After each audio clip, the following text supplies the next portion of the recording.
I'm doing like 2-3 injections a week, daily injections, twice daily transscrotal cream. I've got my protocol dialed in, but they're, drinking 2 beers a night. They're 25% body fat. They're not training properly. They're eating a bullshit diet. They're not sleeping properly. They've got all these lifestyle deficits that would be leading to testosterone suppression.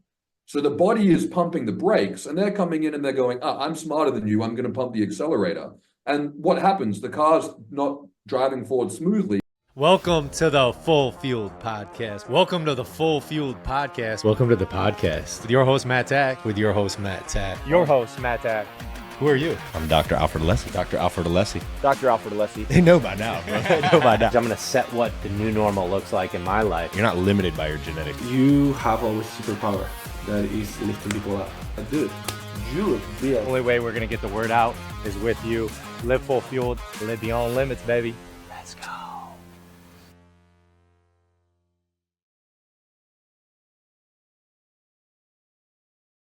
right, sweet. Welcome back to the Full Fueled Podcast With your host, Matt Tack. and Dr. Alfred Alessi. We got a fun episode today, man. Really cool guy in the space of testosterone optimization and just men's health in general. Dave Lee is the creator, owner, and coach of Advanced Fundamental Health, where he has spent the past 5 years coaching thousands of clients in the practice and use of TRT and hormones for health optimization. He's the author of 2, soon to be 3 books, and has over 100 informational videos on YouTube, including the most viewed videos on DHT and pregnenolone. Dave, thank you for joining us, and welcome to Full Fueled, man. Thank you for having me. And not to mention, he's got an epic beard too, so I'm totally totally digging it, man. We're 3 out of 3 on season 2 with the epic beards. Everyone's got epic beards nowadays, bro. There is an odd one out on your end. I did notice that. I didn't want to say anything. That's all good, man. Real recognizes real around here. But awesome, man. Well, it's great to have you on the show. Thanks for taking your time. Just to get going, man, can you give us a little background about yourself, kind of your journey in the health and wellness space, how you got into what you're doing, and why ultimately you started the Advanced Fundamental Health? Yeah, absolutely. So in a former life, I was actually into digital marketing and music. So I was formerly a musician, and I did my undergrad in marketing. I had a traumatic brain injury in my mid-20s, and I was rendered quite incapacitated from it. I had a lot of difficulty walking, and I was given the prognosis that it was incurable. So this took me, very long story short, but it took me back to university to get my postgraduate studies in neuropsychiatry. I ended up dropping out of that field because I wasn't a fan of a lot of the approaches in psychiatric medicine. And that led me to a combination of brain rehabilitation supported with hormone replacement therapy, not only for the mechanisms of neural restoration that the TRT allowed me to activate, but also the resilience, determination, and drive to be able to get through a very difficult period in my life. At the end of this, I wasn't really interested in anything else except helping men go through their struggles and also help men navigate the field of hormone replacement therapy. When I started TRT in Australia, there was one doctor in the whole country who was prescribing it. I think at the time, my friend Jay Campbell had the only book in the space available on the subject. And there was a huge lack of information, and there was a huge group of men who were also struggling with the same thing that I'd struggled with a few years prior. So over the COVID period, I transitioned into doing health coaching full time because it was just something that I had a lot more expertise in than my former field. And it also gave me a lot more fulfillment. So I've been doing that ever since, coaching guys through their hormone replacement therapy journey. And in the time I've been doing that, I've niched into a few more complex areas, helping guys troubleshoot areas that maybe their providers or clinics aren't privy to. And that's led me to speaking at the Olympia a couple of years in a row. I'll be heading back over to Vegas this year to speak at the Olympia again, as well as a few international summits. And it's led me to being also an educator in the space as well, which has been very exciting. But most importantly, helping thousands and thousands of men all over the world get their TRT dialed in and get their health and life back together. Man, that's awesome. And we have a mutual friend in Jay Campbell. He was on our show maybe, like 8 months ago or something. Yeah. He's an awesome guy. He's local here in Tampa as well. So that was a really cool conversation we had with him. And it's the same thing that he talks about that you're kind of talking about, is like optimizing it, right? Not just replacing it. And, I think a lot of people, it's our own story that then kind of leads us to want to help other people, you know? Absolutely. There's, testosterone replacement therapy and there's testosterone optimization therapy.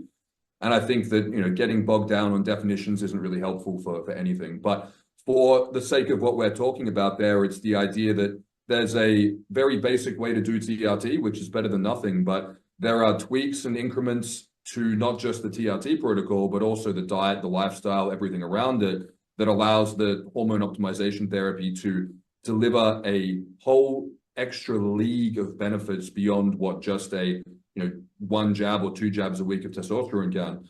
And I think that the majority of guys, when they start TRT, their goals are not just to replace testosterone. They want to have a high libido. They want to have great cognitive function. They want to have great physical health. They want to have great sleep. They want to have everything that goes with it. And testosterone replacement therapy alone does not do that. And I think that that's what has carved the need in the market for people like myself, people like Jay, other practitioners all over the world and in the States who are helping men to use testosterone replacement therapy as a foundation to truly optimize all aspects of their health. Yeah, that's huge.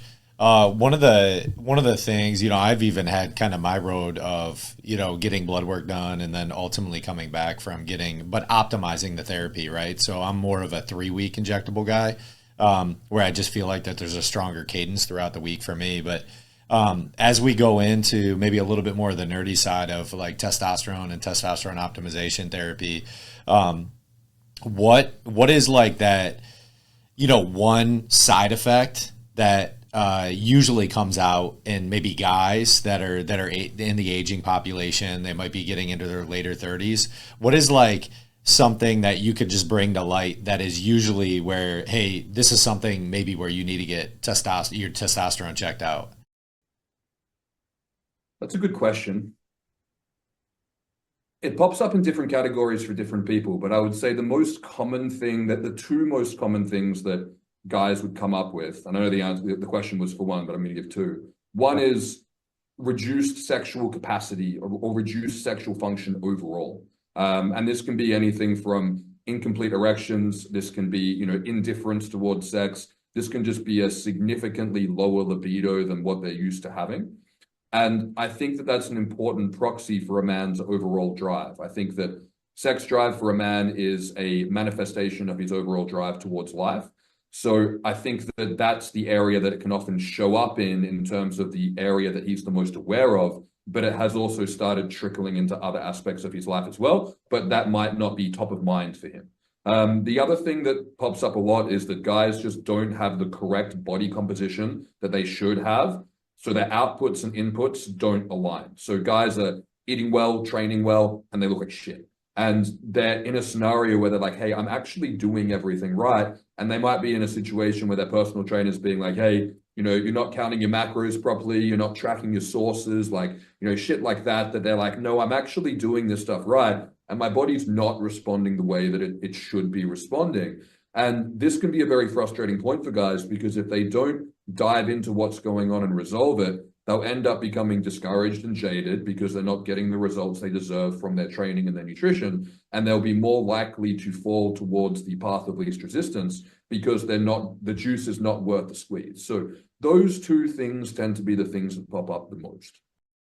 Yeah, that's one thing that I was just thinking about as you were talking too, is how critical it is, because I've been following you and that mindset approach is, and it just goes back to Napoleon Hill and Think and Grow Rich, is like the trans-sex mutation side of things, where you can utilize that, the drive for sex in other capacities of life to really think and process more clearly. So I appreciate you explaining that. That's I think that's critical for men to understand kind of when the time is right, when you have an indifference towards sex, how that can impact just so many other areas of your life. Completely. Yeah. Hey, you mentioned, TRT not being like the end all, right? It's like, it's fantastic, right? And it's an amazing therapy, but what are, if we get a little bit kind of like into the details, what are some of the other things that you would recommend like to aid in that or to add on, right? Like if you're talking about, hey, a guy's trying to optimize his hormones and his health in general, in every aspect of his life, what are some of the other things that go in tandem with the TRT? Oh, okay. That's a great question. So, and I know that's kind of open, so go where you want with it. yeah. I'll kind of cover everything and then we can kind of drill down on specifics. So Sweet. This is where there's a lot of, I don't like using the word misinformation because that was COVID propaganda, but there's a lot of bullshit online about this area. And I actually wrote a book called Beyond TRT to dispel a whole bunch of these myths. So when you go on testosterone replacement therapy, it doesn't create a need to take every other hormone that the body produces. It doesn't create an acquired deficiency in what are called the upstream hormones. But the analogy where there's smoke, there's fire rings true. So if you're a man and you've got age-related hormone decline, or you've got secondary hormone suppression from diet and lifestyle issues, or whatever's led you to needing TRT, there is a good chance that testosterone is not the only hormone in the body that's dysregulated. And one of the biggest mistakes people make is they either think they have to take every hormone, which they don't, or they think that they just have to solve all their problems with testosterone, and that doesn't work either. So it's very important that guys are working with a practitioner who can assess for all hormones. So things like thyroid, pregnenolone, DHEA, growth hormone are very important to be looking at, as well as melatonin. So from a hormone standpoint and an overall health standpoint, it is integral that men are looking at all aspects of their health.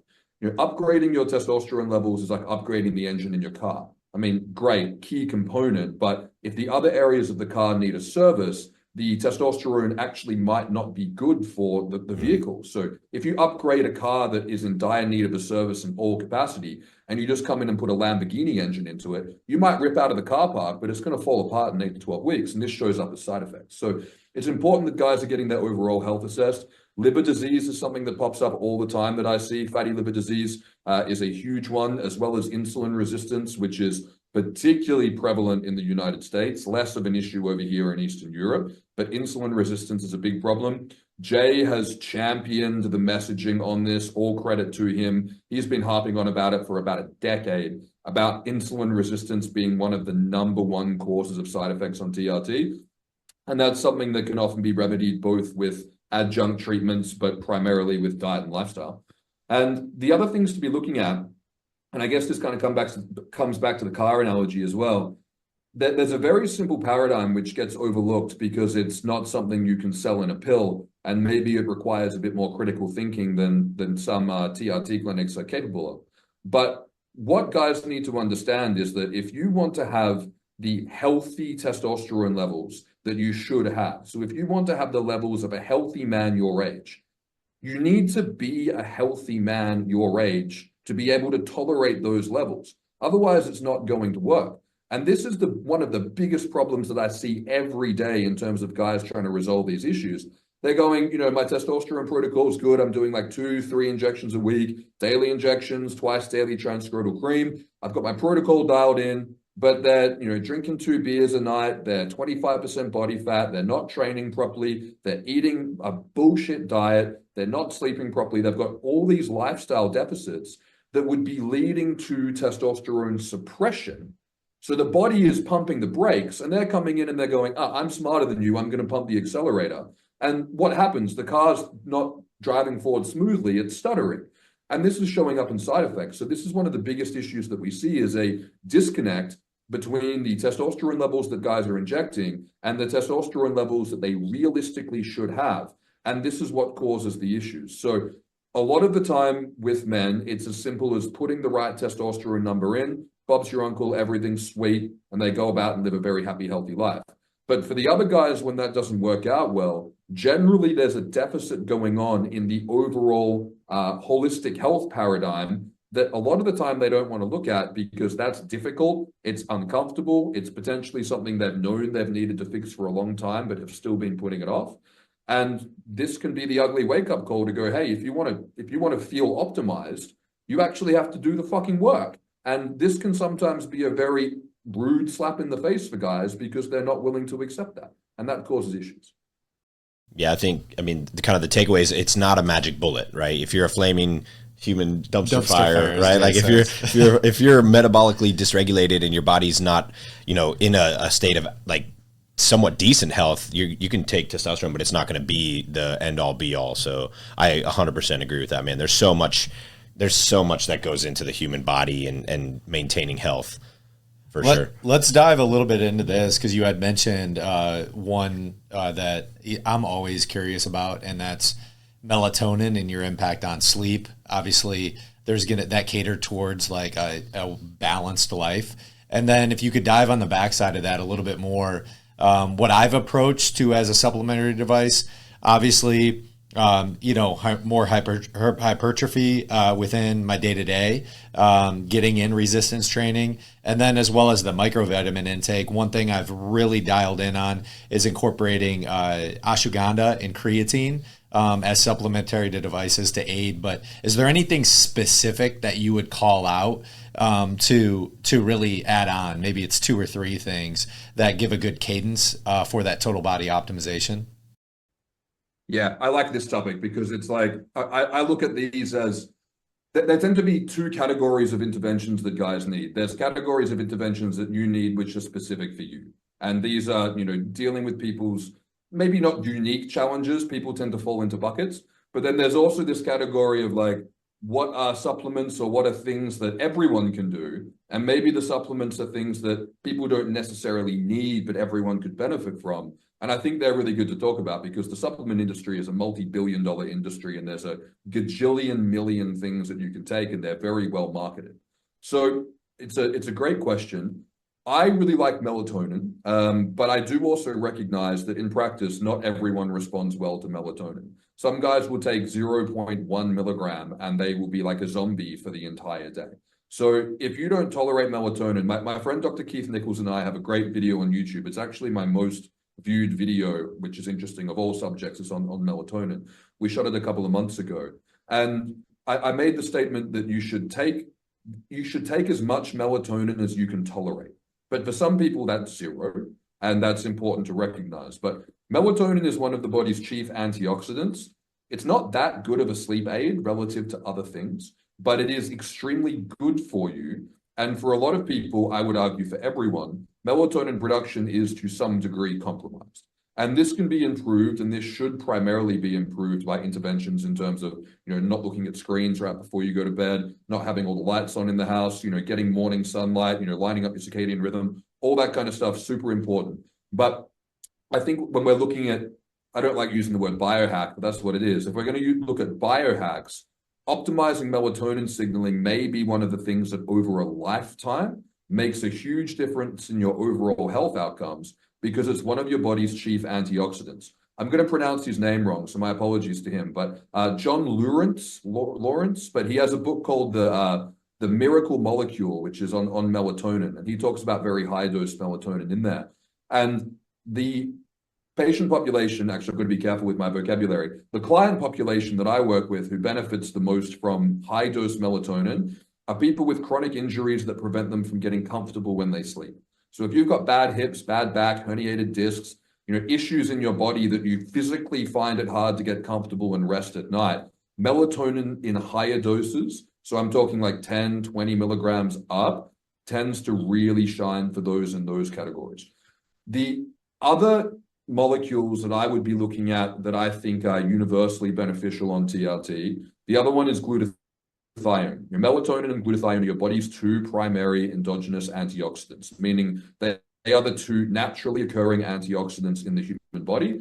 And when we look at the stresses and the toxic issues in the modern environment that we're dealing with, I think preventatively safeguarding against those things is probably the most beneficial thing from a supplemental standpoint, because vitamins and nutrients, you can, if you try, get them from diet. Can't get glutathione from diet. And a lot of people genetically don't make glutathione as well as they think they do.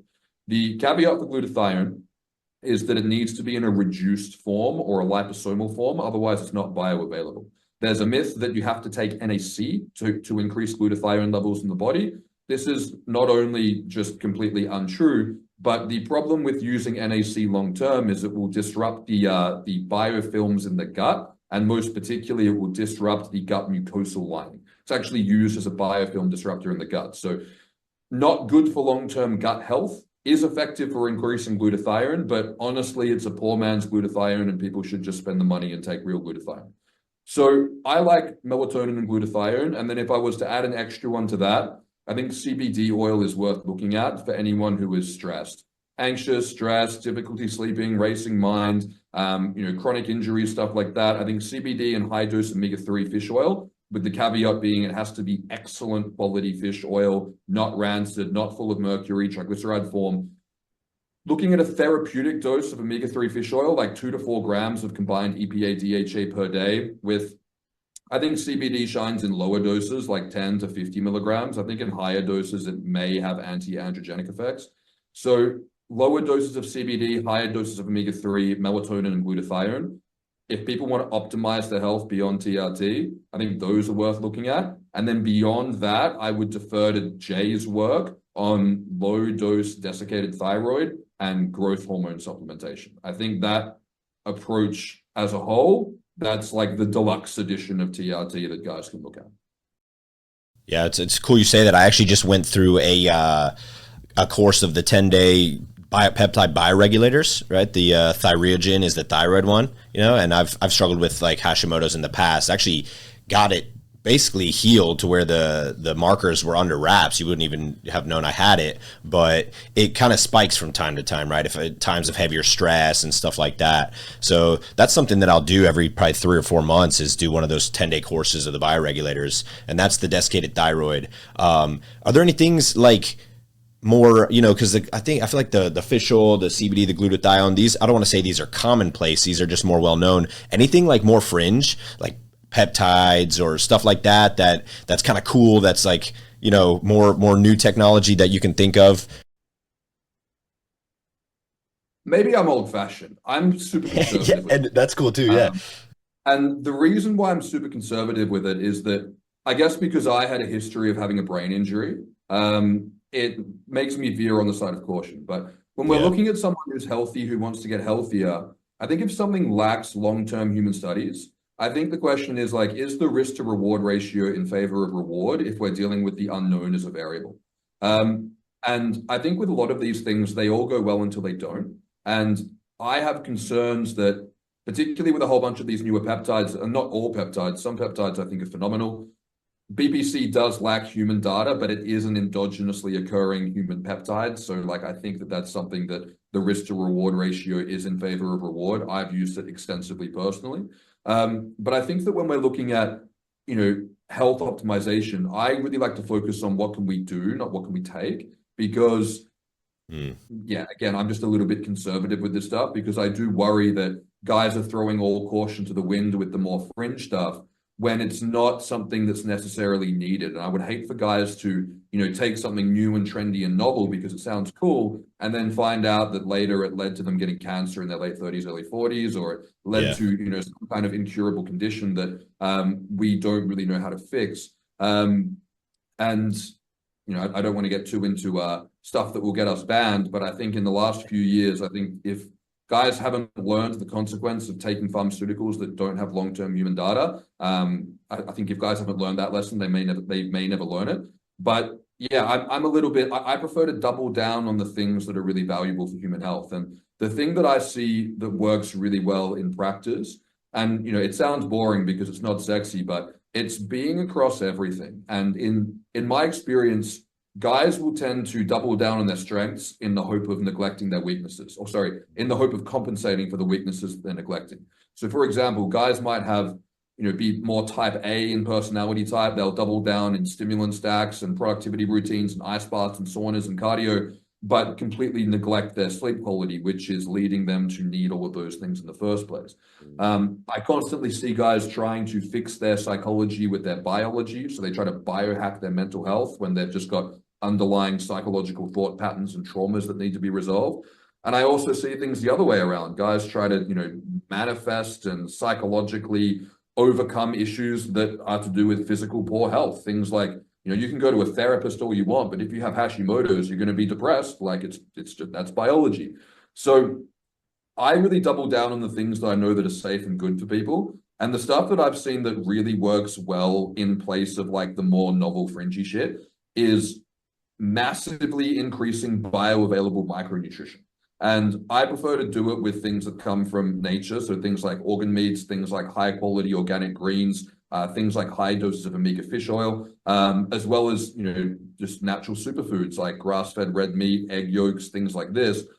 And when guys really flood their body with really good quality micronutrition regularly for a long period of time, I think that's what leads to the outcomes that they're looking to achieve from the short-term biohacks. That's just what I've seen. Yeah, that's great. And I think exercise too, just to piggyback on that, it's like you're tired, you're depressed, go freaking for a walk or a run or go move your body. For movement. Yeah. And that I made a joke the other day on my social media that, like, back when I was growing up in Australia, and I'm sure you had them as well, there were these like infomercials for these like bullshit like home gym equipment things. It would be like the Aptron 2000 and stuff like that, and it was like 20 or 30 minutes a day, and you'll end up like this. And all the people who used to laugh at that are probably obese and on fucking antidepressants now. And if they just got the Abtron 2000, that probably would have worked out better for them than the side effect-ridden drugs that they're taking at the moment. One of the most important things that guys can do for their mental health, if they're in a situation, is and again, shout out to Jay for this. Jay is like the cardio king. Get a cardio machine at home, like especially if you work from home, especially if you're doing a sedentary job. Get a cardio machine and a TRX and some bands. And that stuff in combination with TRT, like testosterone replacement therapy, gives guys the foundation to like build themselves into the best version of themselves that they can possibly be. But the workload isn't any different. You just have the capacity to be able to do and respond to the workload appropriately. You still got to do a shitload of work to be able to get to that level. And Jay's a great example of that.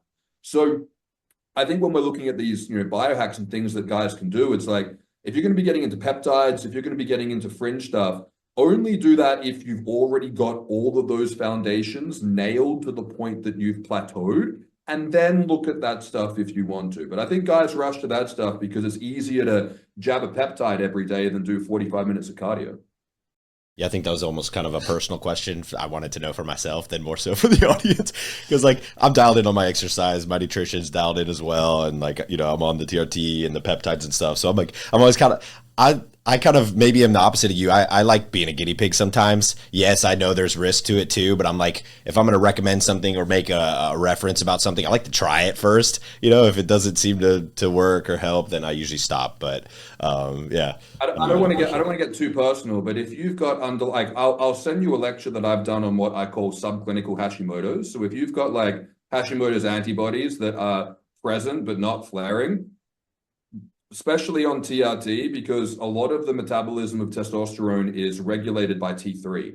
So if you've got issues with, thyroid functionality, using things to reduce reverse T3 and then optimize thyroid levels. So, even just like a low dose of NDT, like 15 to 30 milligrams of NDT or up to 60 milligrams of NDT, in conjunction with something like phosphatidylserine or like what you mentioned before, ashwagandha, to bring cortisol down. Those two things in tandem, even if your thyroid looks okay on paper, I've never met, and I will stand by this statement because I work with this category of guys all the time who are trying to optimize.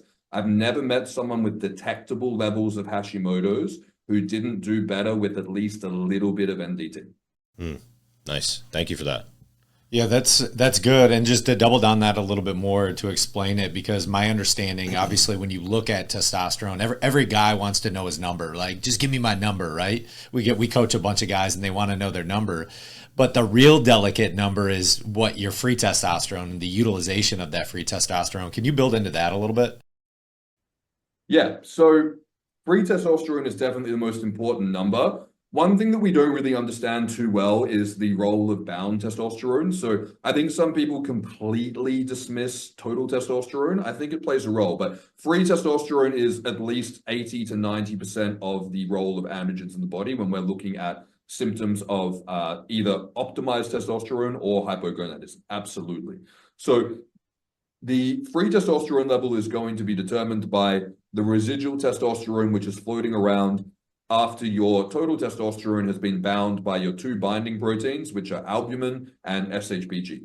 Albumin tends to be relatively consistent across most patient populations outside of people with liver disease, but SHBG varies a shit ton. Even in healthy guys, you can have high SHBG, low SHBG, SHBG in the middle. And what free testosterone is going to determine is how many androgens are floating around at that point, which can activate the receptor and do testosterone stuff. So I use the analogy of a pinball table. You don't get points from the balls being on the table. They have to hit shit to get you points. So the more free testosterone you have floating around, the more balls you have on the table, but they also have to activate the androgen receptor. So it's a little bit more nuanced. And when we're looking at free testosterone, we've got, okay, this is a proxy for how much testosterone or how many balls on the table were flying around at this point. But what we're not able to measure is things like androgen receptor availability. We're not able to measure things like estrogen receptor availability. DHT levels are not very accurate to measure because it's a paracrine hormone. So it's a useful tool, but it only gives us half the picture. And the other half of the picture is the symptoms. The problem is that low testosterone symptoms are very ambiguous. And a lot of low testosterone symptoms are just a result of life circumstances, lifestyle, drugs, alcohol, junk food, not doing enough exercise. Not only will that stuff lower testosterone, but it will lead to you feeling like shit, which low testosterone will also do. So it's a tricky thing to look at, but if we're going to look at one marker that's going to give us a good indication of androgenic function, it's going to be free testosterone. And the problem is that the range for this has dropped off a fucking cliff in the last 5 years. But even over the last 20 years, it's been an exponential downwards curve where every year over here in Australia, the bottom end drops by another 10%. It's ridiculous. So in this day and age, if you have a free testosterone that's not in the upper half of the range, maybe the upper quartile of the range, depending on the range you're looking at, your symptoms, if they are negative and you don't feel well, may be related to low testosterone. And the lower the free testosterone, the more likely those symptoms are going to be coming from the testosterone part. And yeah, that's great. If I'm correct, it's the reason that like bar is being lowered is because rather than us keeping the standard high and saying, hey, you need to get healthier, they're lowering it to match how unhealthy people are. Is that correct? I mean, it's like they're basically like lowering the standards of where we should be in these reference ranges. Yeah, it's a good question as to why this is happening. There's definitely theories that it's an agenda-driven approach. I think that when we studied science at university, the reference range is determined by the mean and the standard deviation. So basically, it's a recalculation of averages. The problem is that, like, if you look at a woman's estrogen and progesterone levels, for example, it's adjusted for where she is in her cycle and if she's menopausal. For a man, it's not adjusted for age at all. So whether you are 18 or 80, the reference range is going to be the same. And not only is this ridiculous, but it's also extremely misleading because the average GP, and no disrespect to doctors, they're smart people. I mean, they got through fucking medical school. But if a doctor's a jack of all trades and he's across a lot of things, and he has a look and goes, well, your testosterone level's in the middle of the range, so it's not likely that your symptoms are coming from that. That's a fair guess based on the paradigm they're operating in. It's wrong, but it's a fair guess because they can't be experts in everything. But the problem is that guys are going to their doctor with the negative symptoms. They're looking into their testosterone levels, and then they're getting told, oh, well, it's not coming from that. And the treatment in our guideline book is to give you an SSRI antidepressant, which makes everything far worse. So what's likely going on is that when we look at the average population of guys who are getting their testosterone checked, it tends to be older guys as part of like a prostate workup. So, and also the average male population, particularly in the US, is overweight. So when the average guy is not healthy, and then the average guy who's getting his testosterone checked is elderly, it's going to lead to a lowered reference range. And then we've also just got the decline of testosterone levels. I graduated high school in 2009. And one thing that was very interesting for me when I went back to the 10-year reunion is that there was a photo of all of us in year 12. So we graduate in Western Australia when we're 17.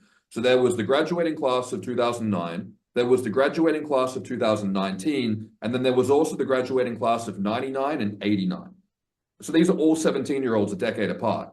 And it was like looking from grown men to children. It was a stark contrast. Every 10 years, the men were just less androgenic, smaller, and meeker. And I think if we look around these days at the average 18, 19, 20-year-old, I mean, you'd have to be in just delusional denial to say, oh yeah, testosterone levels are thriving these days. I mean, it's very obvious they're not. Yeah, we were talking to Jay too, and this is probably one of the reasons that they do a standard deviation on the kind of the greater population. But what we're seeing is obviously a decline. I don't believe that even Australia is an emerging market. I think they're staying in overall general population. It's declining. Very much the same in the United States, where we aren't reproducing at a faster rate. So my question was to him: is it because people are having sex less often? And he's like, that's exactly right. So he's like, men are indifferent towards sex, what you referred to earlier in this. And then the first person that they go to is what, and this is for audience sake, is a GP, general practitioner, who never has a focus point, that probably doesn't actually know how to read biometric blood work. And they don't have a general understanding of what levels to look at. And so you're not going to a specialized individual that can understand where your hormone balances are. So that's where you come into play. And that's just some amazing information. I do have a question for you, because you brought this up, and I'd love to get the dynamic in terms of European culture versus United States culture. And you mentioned something specifically about insulin resistance, right?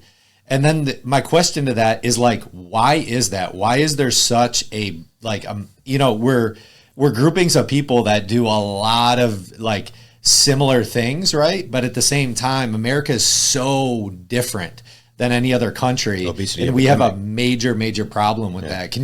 What is the difference in Europe, and why is it that America is struggling so much more than Europe?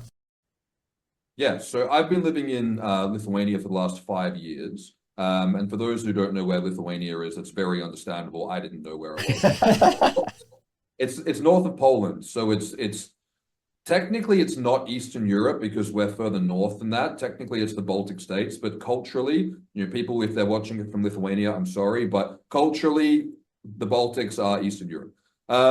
So I can't speak for the culture for the rest of Europe, and I think, Western Europe is probably becoming more like, America, Australia, and the UK. But when we look at Eastern European culture, there's two fundamental differences. One is people walk more, and it's because the towns are set up or the cities, typically they're divided into old town and new town areas. The cities are just a lot more walkable. It's just easier to get around walking because of how things are situated. And culturally, it's just built into the lifestyle more. So, I've seen people's like health apps on their iPhone, just people who aren't fitness conscious, and they're getting an average of 10 to 15,000 steps a day, just because it's just part of the day. So that's a factor, is people move more, but the food is also significantly different. So over here, the supermarkets are laid out very differently. You can still buy crap here. I mean, they have fucking Prime here now, and all that other shit's made it here, finally. But so there is still some Americanized crap on the shelf. But culturally, people don't really like it. Maybe the younger generation's getting into it a little bit from YouTube influence. But typically, the supermarkets have more perimeter food and less aisles. So we still have some processed crap. But the ingredients in the processed crap are far better, because the European Union regulates it a whole bunch more. So a whole bunch of the stuff that you guys have in your supermarket is banned here. Also, you can't just go and buy glyphosate. Like, you can't do that. It's very, very like limited by the government. Like, you can't just go out and buy a bottle of glyphosate from the supermarket. So we have much less pesticides. We have much more of an emphasis on ecological food, which is kind of like regenerative agriculture and organic food. But people tend to just eat more food that is made themselves, because the processed food just isn't really as much of an option. And people just culturally buy ingredients. We don't buy pre-packaged food. And when we eat out, the meals tend to be more kind of home-style food. And because a lot of these countries freeze in the winter, we get down to like, sub-zero temperatures for months at a time. Basically, it's just meat and potatoes. It's bodybuilder food. So, yeah, people eat a lot of meat and potatoes. Over here, like kefir is really popular. So, you still meet people who, people who are my age, like in their, whether they're late 20s, early 30s, early 40s, who, when they were, children, they grew up with their grandparents feeding them raw eggs and pig's blood and, like blood pudding and all that kind of stuff. So culturally, the food is just more old-fashioned, but it's significantly less hyper-processed. And the percentage of the diet that we eat of processed food versus what America eats is minuscule. And I think that, combined with the increased walking, is a big factor. The downside of Europe, though, is because of socioeconomic factors as well as the weather. Alcoholism is an issue here for sure, just like it is everywhere. But people are doing a whole lot better. I mean, people have still got their problems here, absolutely, but on average, people are significantly less obese. Yeah, it's a lot less toxic lifestyle, right? Quality of products and ingredients. I look at the kids' food and I'm like, this isn't even freaking food. I got 2 young kids. He's got 3. It's like, I'm not putting that in my kid's body. And that's what's making up their little brains. It's the toxicities, the chemicals, all that. People here are less active. And yeah, it's like the standards, like you were talking about. There's a similar example is like when people eat pasta here in the United States, or pasta that was created, right? Or even just wheat, then they have a sensitivity to gluten. Sometimes that's not even the problem, because then they go to Italy and they go on a pasta bender and they're eating pasta all day long and they don't have any problems. And it's because it's more of the chemicals that are attached to those gliadin proteins than the gluten itself. I think that's, I think there's validity to that for sure. So, yeah. Absolutely. And the other thing here as well, like it's illegal to serve processed food to children in schools. Like, you can't do that. Like, it's just not allowed. Oh my gosh, that's all they serve the kids here. I've seen like YouTube videos where they're comparing, like they're showing like cafeteria lunches at schools, and like Australia is not much better. Like Australia has gone down the hole as well. But yeah, over here it's very, very, very different. And over here as well, there's also more access for people to be able to get affordable food when they're out that's not crap. Like in Australia, if you're like, let's say like a tradesperson, you're working in construction, like you're blue collar or something, and you're out on a job and you need to get some lunch, basically it's like gas station food, McDonald's, like there's not really options to get anything healthy. Whereas over here, like all the restaurants do like a local lunch, which will typically be like a soup, and then like the chef's specialty dish of the day, and then maybe even like a homemade dessert or something for like under 10 euros.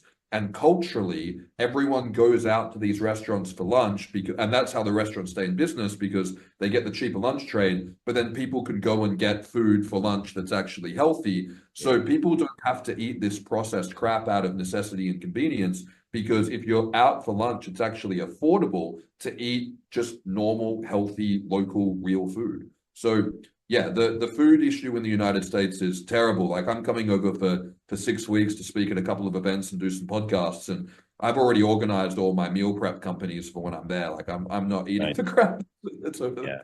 And I think a lot of that too is like the rat race lifestyle of the United States, right? Like people are like rushing real quick to get a quick meal. They're eating standing up at their desk, right? They're not letting their body like get into parasympathetic state where they can actually rest and digest and absorb that food. They're still fight or flight, spiked cortisol while they're shoveling food in their gut.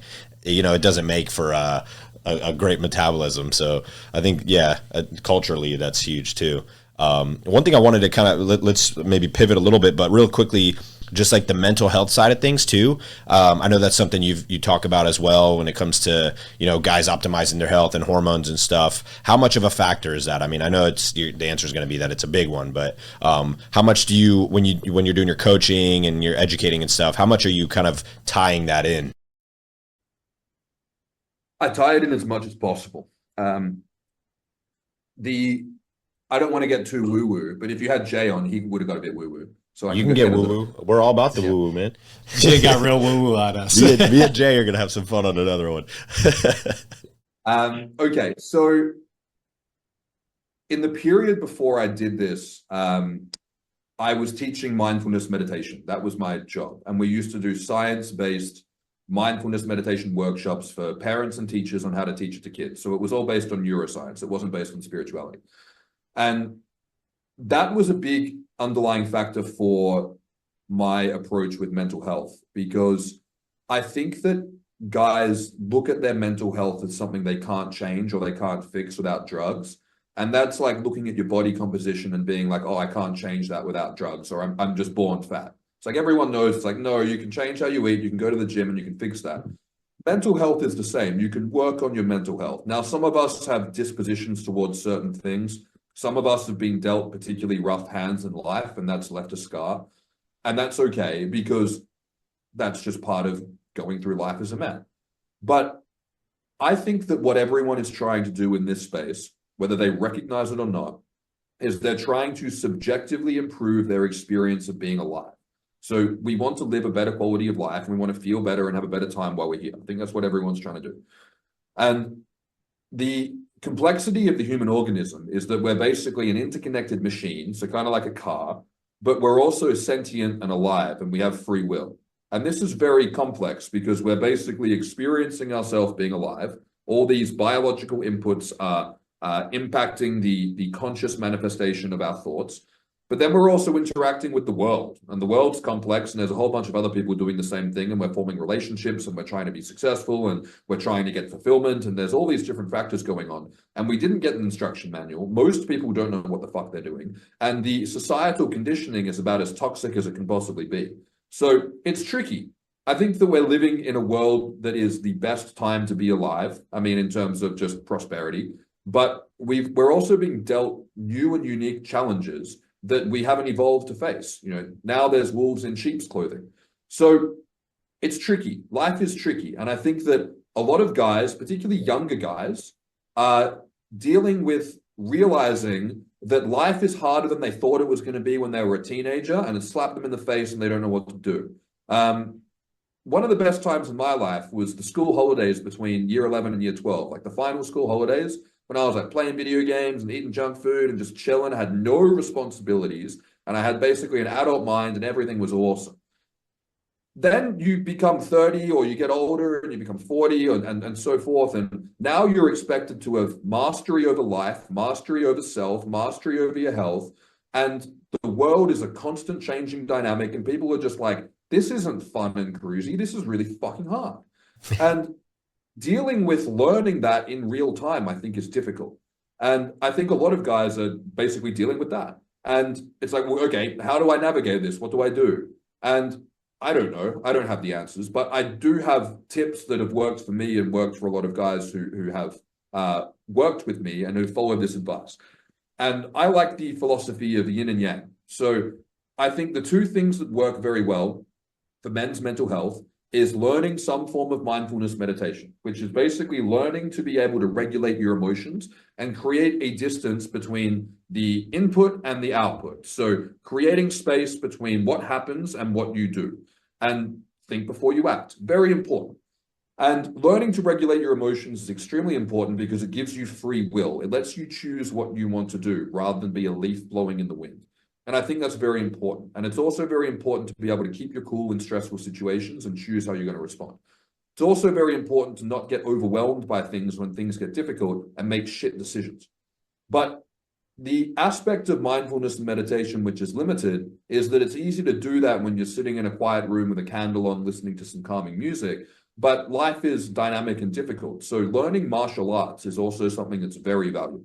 And I had no interest in learning martial arts until my testosterone level was higher. And then I was like, oh, this is kind of fun. So I think starting TRT is a perfect time for guys to learn martial arts. Learn whichever one you can find the best coach in. But I will flag that I have seen more debilitating injuries from Brazilian Jiu-Jitsu than I have seen from any other sport. So I recommend learning striking. And the advantage of learning striking is that you are getting yourself into and I don't mean that you actually need to go and fight someone. I treat brain injuries. I don't think people should actually go and fight. But doing like pad work, like one-on-one training with a martial arts coach is the most powerful and efficient form of experiential therapy that exists for men in the world. Because what you're doing is you're getting into a combat simulating environment, and you're learning to keep your cool, and you're learning to think and actually be able to execute what you want to execute and not get overwhelmed. If you're struggling because you open your inbox on a Monday morning and you got a bunch of emails, or you're struggling to put your laundry away and do the dishes and cook a meal prep on a Saturday, like if that's what you're struggling in with life, you have a skill issue.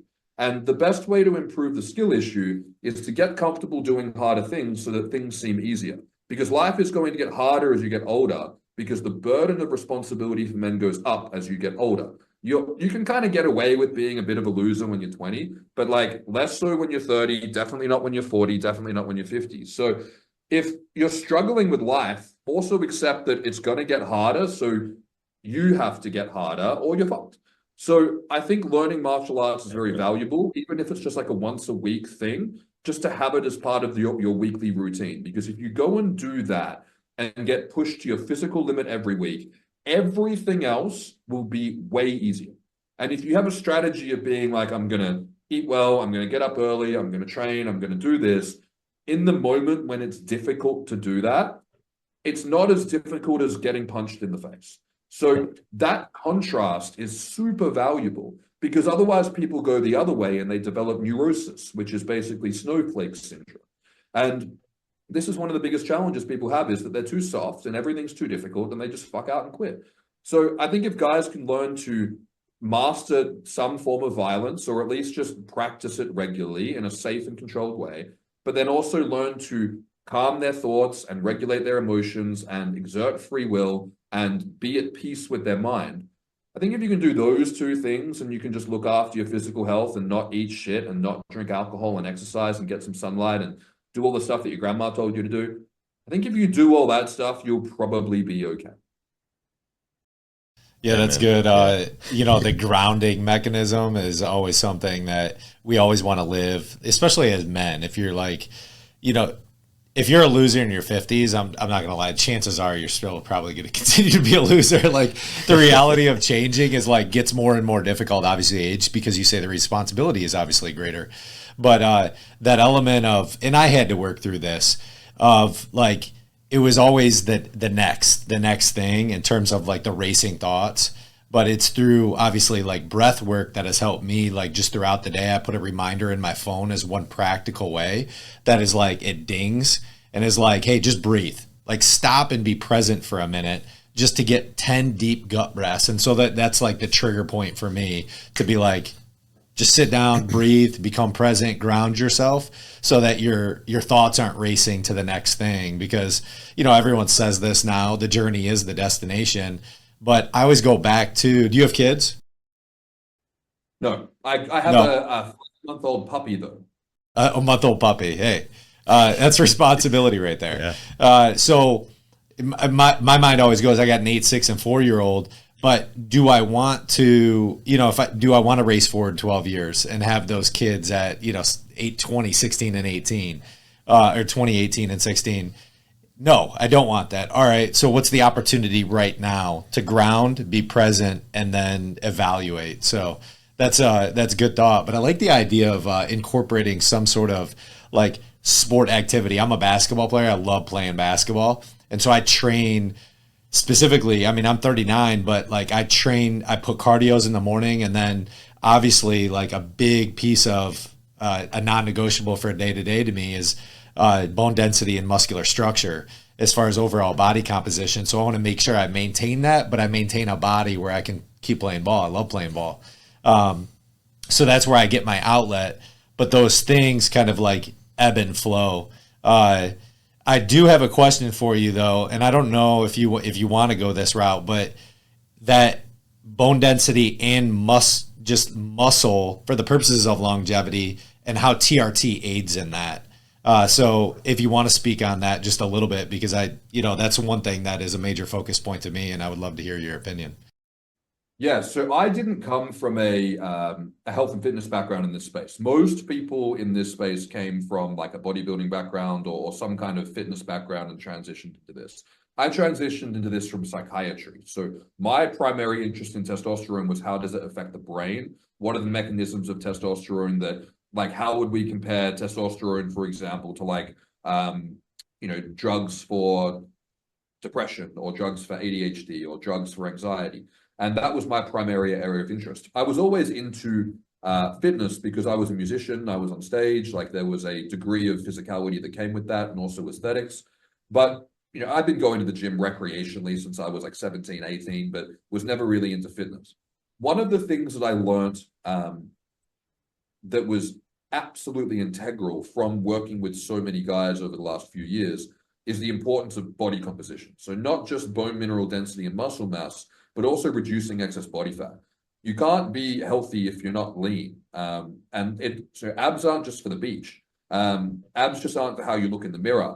Abs are for insulin sensitivity. And keeping a lean body fat and having a good amount of muscle is your primary insurance policy against becoming insulin resistant. And when we look at the diseases of aging, being dementia, diabetes, cancer, and heart disease, the primary four, they all have a component of insulin resistance to them. So having as much muscle mass as possible within physiological parameters, becoming a mass monster to the point that you need a CPAP is not healthy, but you have to really try to do that. You're not going to accidentally go on TRT and become absolutely fucking huge. Trust me, like it's not going to happen. But having a healthy amount of muscle and having your body fat like under 15%, ideally under 12%, if we really want to, focus on specifics, which is the goal I'm currently working towards, is absolutely integral for your health, because as you get older, you become more frail and brittle. And bone mineral density is absolutely crucial, because as we get older, so many guys are having issues with hips and spines, knees, elbows. And when something blows out on the body like that, the chronic inflammation that can come with it can start a cascade of other inflammatory diseases. So prehab is cheaper and easier in all aspects than rehab. Take it from someone who had a brain injury. It is absolutely start investing in prehab now. And I think so many guys want to look like athletes, but they don't want to do all the shit that comes with being an athlete. They want to go and lift weights 6 times a week, but they don't want to do any of the mobility work. They don't want to do any of the, strengthening through full range of motion work. They don't want to do any of the cardio. They just want to have the biceps and the abs and the pecs. But if guys want to be athletic, you have to practice athleticism, which comes with a whole bunch of other movement-based, training principles that you'd probably be into doing basketball. Stuff like Ben Patrick, the knees over toes guy. I mean, all the stuff that he's talking about at the moment. I'm so glad that that's becoming trendy, because that's the stuff that so many guys need, either in place of what they're doing or for most guys to supplement what they're doing. And having all of this stuff and doing it now before it becomes an issue is crucial. And the problem is guys will disregard that. They'll fuck around and find out. They'll get the injury and be like, oh, I wish I'd taken care of myself before this happened. Hindsight's 2020. But for the guys who were smart and who managed to avoid injury up until this point, like, start working on the prehab now, because you're not bulletproof and you're going to get less bulletproof as you get older. That's so good. Man, I know we want to respect your time and obviously kind of don't want to go too long here, but I want to just final question. If you can, man, like you're a guy in your mid 30s to 40s, you don't know if testosterone's right for you, and you're kind of trying to figure out like, hey, how do I optimize my health? Maybe you're not a gym guy like us. Maybe you're not, focused on diet and stuff like that. What would you say, like top three or 5 things that you're like, hey, these are the things that you got to focus on today? Drugs, alcohol, junk food, not doing enough exercise. They're the big ones. So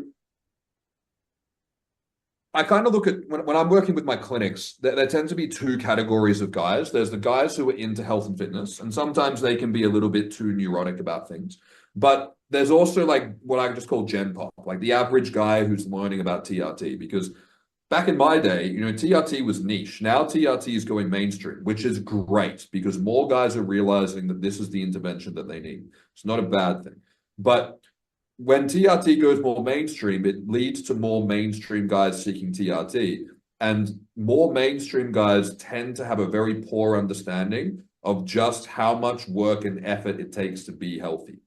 One of the biggest things I see is guys are doing maintenance work and expecting transformational results. So the easiest things to look at, the biggest movers, like the highest ROI things to look at, is cutting out the junk food, particularly the deep fried shit. Learn to cook or get a meal prep company. One of my favorite ones in the States, Nutrition Solutions, like, find a company like that, work with them. You guys familiar with them?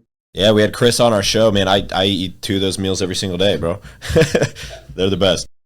I have no affiliation with them, but like fantastic model. Like, so either learn to cook or outsource it, but do it strategically. That's the biggest factor, is nutrition, not just putting healthy, good stuff in, but stop putting the shit poison into your body. That's easy to do, especially when the healthy food tastes good. And if you suck at cooking, then it might be good to outsource that. But learn to cook something like beef and potatoes, like mince and potatoes. It's not hard. Like get good at cooking, or get just real quick on that, and I want you to continually build on, but I just want to do a little promo inside of this.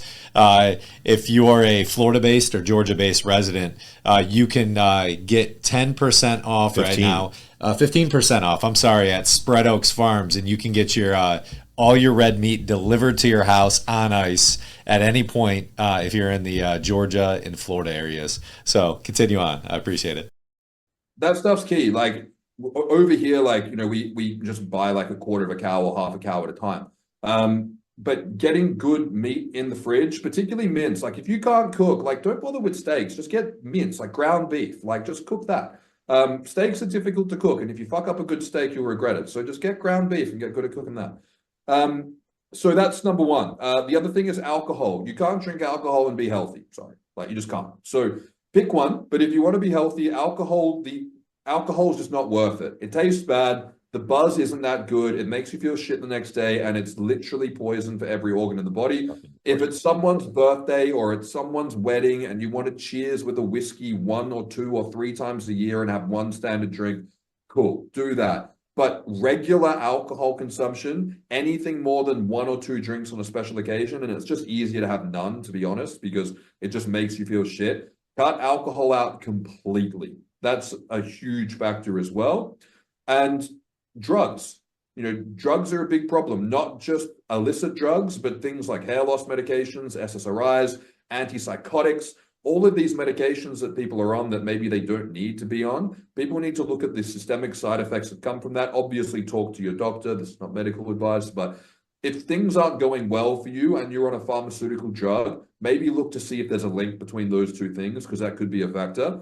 And not doing enough exercise, especially post-COVID. If you work at home, you have to make a really good conscious effort to exercise, and going to the gym 4 or 5 days a week is not enough. You have to do that, plus go out for walks to get your steps in, or get a cardio machine, or do dedicated cardio and do stretching and mobility, because we've removed that, you know, 5, 6, 7,000 steps you just got from going to the office or going to your job or going and doing these things. So if you're working at home, you might not be doing anywhere near the amount of overall movement that you need to do. So move more, and ideally move outside as much as possible. If you can combine movement with sunlight, nature, you know, that's, you're listening to an audiobook at the same time. That's a very efficient use of your time for self-development. So those are the lowest hanging fruits, and doing all of them. And I think if guys cut the poison, put the good food in, and then practice the healthy lifestyle, that's integral whether you're on or off TRT. And if you're not doing those things, this is one of the biggest challenges I see in terms of expectation management, is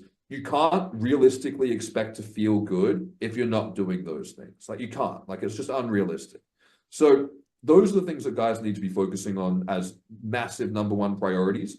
Everything after that, I mean, sleep is a big factor as well, particularly sleep apnea. Like a lot of guys have undiagnosed sleep apnea. If you have a wife, that's a free sleep study. She'll tell you if you have sleep apnea. Free sleep study. Otherwise, don't go get a sleep study off the bat. Download an app called Snore Lab. Put it on your phone next to your bed and have it listen to you if you snore. That's a cheaper, quicker way than getting a sleep study. And if that's going on, have it properly investigated with an ENT. Don't just go straight on a CPAP. Work out if there's something obstructing the airway other than mass. Because if you're not sleeping properly and you're not recovering properly, that chronic stress over time will mess you up too. So those are the big things to be looking at for sure. Yeah, and that's always awesome. What we talk about. It's like there's no silver bullets, bro. There's no like quick fix, right? And it's all of the work, things, bro. All of the things. The body's meant to move. And, you know, that's usually what we end on the podcast is what does it mean to live full field? And that's exactly living full field, is when you can encapsulate all those things, make sure you're moving the body, and then just making quality decisions on a daily basis. That's right. Man, Dave, thank you so much for your time, man. Can you leave our audience with kind of where they can find you, Instagram, online, your website, all that stuff? Yeah, absolutely. So I'm on Instagram at I'm Dave Lee. And you can also find me at www.advancedfundamentalhealth.com. I've got a couple of very affordable ebooks on there that are like TRT guides. And I also do private consultations if anyone wants to work with me. I do have a bit of a wait list. So one thing I also recently launched, and I'll give a plug, is on the school platform. So I had a private Facebook group for a long time, but Facebook's just a nightmare for communities. So I've launched a service called the TRT Academy, and it's $19 a month. And it features myself, my friend Ali Gilbert, as well as a colleague of mine from Marek Health, Tom Fellows Baker. And we're in there basically running the biggest, most informative, interactive, educational TRT platform in the world. Multiple Q&As every week, heaps of exclusive resources. We're going to be having private interviews in there. But most importantly, it's a place that people can come together as a community, ask questions, get expert advice. And we've made it as affordable as possible so that everyone can get the help that they need getting their TRT dialed in. So people can check that out on my website, the TRT Academy.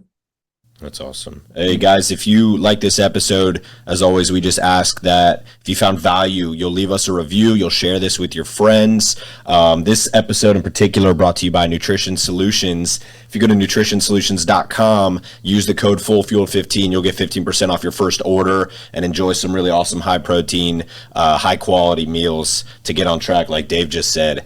You want to take us away, baby? As always, live full fueled, live beyond limits. Welcome to the Full Fueled Podcast. I'm going to set what the new normal looks like in my life. You're not limited by your genetics. You have a superpower that is lifting people up. So unfortunately, most businesses aren't going to use the highest quality ingredients. What's your approach? Dude's jacked. I know he's jacked. That's why I'm asking him I what he trains. don't think he lifts. Yeah. Consistency in everything that we do that really compounds. Only way we're going to get the word out is with you. Live full fueled, live beyond limits, baby.